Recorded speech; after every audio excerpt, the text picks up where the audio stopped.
E a palavra de Deus, ela é tão maravilhosa, é uma coisa assim, que hoje eu ainda aqui, lendo esse texto, pensando, se esse texto relata aqui,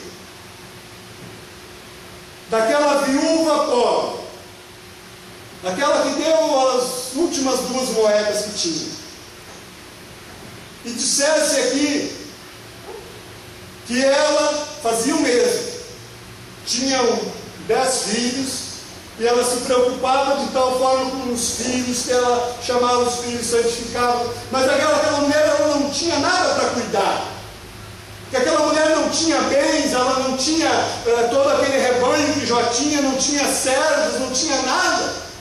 Aí de repente alguém diria assim, fica fácil, porque não tem outras preocupações, a gente não tem outra coisa para fazer.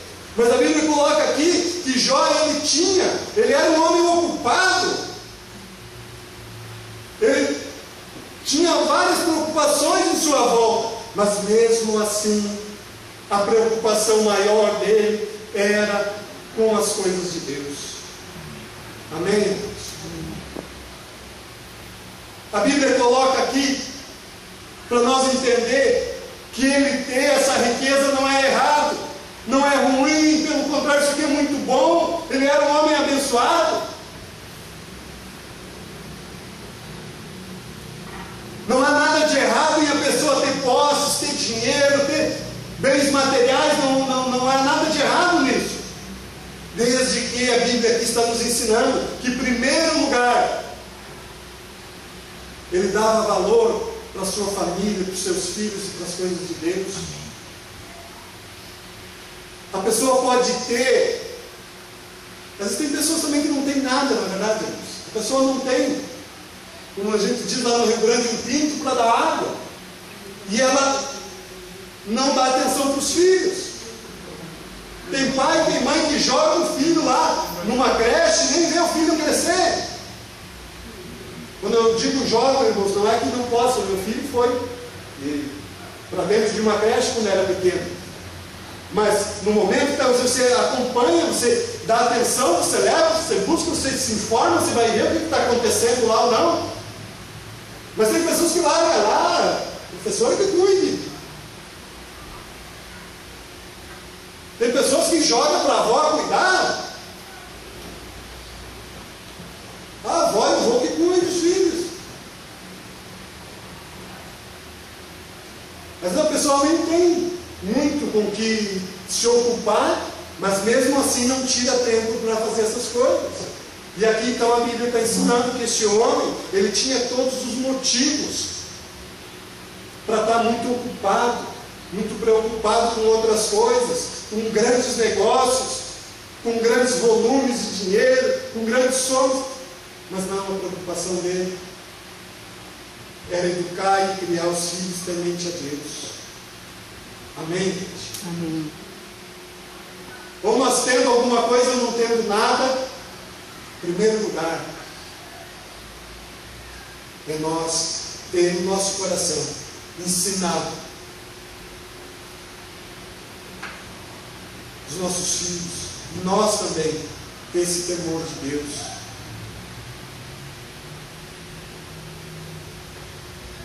Aí, irmãos, a Bíblia aqui fala então aqui desse homem, com esse número enorme de filhos, aqui 10 filhos, que se davam bem, que se amavam, que se visitavam, que se alegravam.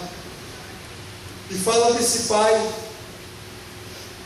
que procurava sempre ali, estar ali orando, santificando e abençoando esses filhos. E aí, amados, quando nós lendo isso aqui entendemos, a gente já sabe, talvez a gente já sabe, mas a gente entende mais aqui da responsabilidade que nós temos.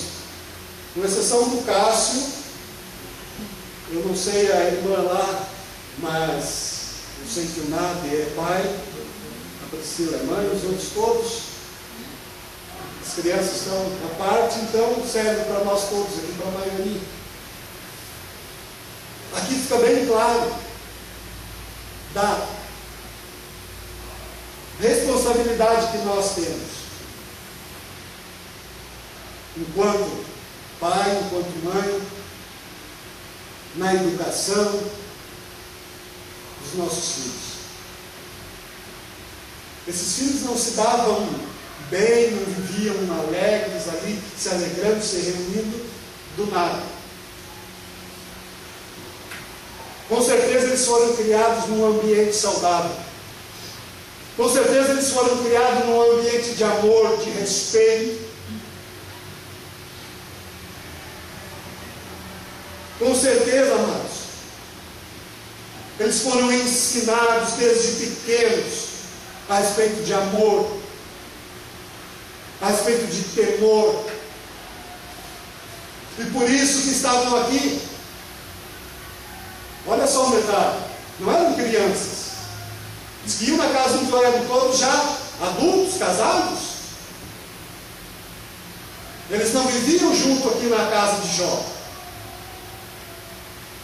A gente não está falando aqui de criança que muita gente cuida quando é pequeno para não cair, cuida para não pôr nada na boca, cuida daquilo que come. Não, a Bíblia está falando aqui que Jó, como pai, ele estava preocupado cuidando dos filhos que já eram adultos, casados, que viviam, que tinham as suas vidas. Mas eles só chegaram lá dessa forma porque, desde pequeno, então, eles tiveram um ambiente favorável para que isso acontecesse na vida deles.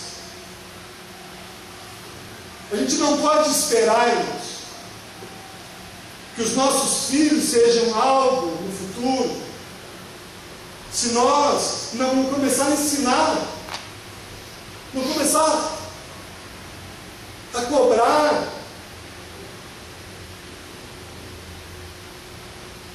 Infelizmente, irmãos, muitas vezes acontece, mas isso são raríssimas vezes, casos que acontecem, que os filhos vêm para a igreja antes dos pais. Isso é difícil de acontecer. Para que os filhos estejam na igreja, na presença de Deus, os pais têm que trazer, os pais têm que criar os filhos naquele ambiente, para que quando eles forem adultos, eles continuem naquele caminho. Agora, quando o pai, quando a mãe, o filho sabe que ele vem, ele é pequeno, ele tem na sua lembrança, aí depois quando ele cresce, que ele era pequeno, ele lembra, o meu pai e minha mãe, a gente saía todo domingo, a gente ia para o culto, e depois a gente chegava em casa e era bom, e dentro de casa o ambiente era bom, era um ambiente de pessoas que frequentavam uma igreja, de pessoas tementes a Deus. A gente ia para o culto, a gente ia para a igreja, mas a gente quando chegava em casa não tinha briga, não tinha discussão, não tinha palavrão. É isso que o filho vai lembrar depois, para ele continuar na presença de Deus, para ele continuar naquele caminho. O dia que não tiver mais o pai ou a mãe, ele vai continuar naquele caminho, porque ele se criou ali naquele caminho, e ali era bom, ele tem boas recordações.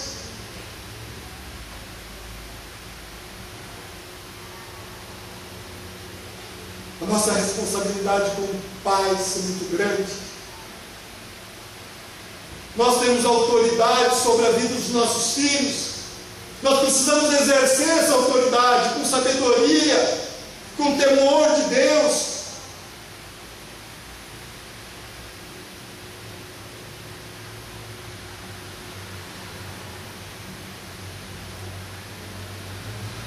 E aí, irmãos, quando eu vou voltar lá naquele assunto, eu vejo muitas vezes na minha família essa falta de unidade, muitas vezes, e por que não dizer falta de amor de um irmão pelo outro. E aí, eu leio esse texto aqui, convidei os irmãos a abrir a sua Bíblia. Eu sei que talvez para alguns possa até ser a primeira vez que leio, mas se tivesse que falar todo ele aqui de cor, eu conheço, porque eu amo essa palavra, estou sempre lendo, sempre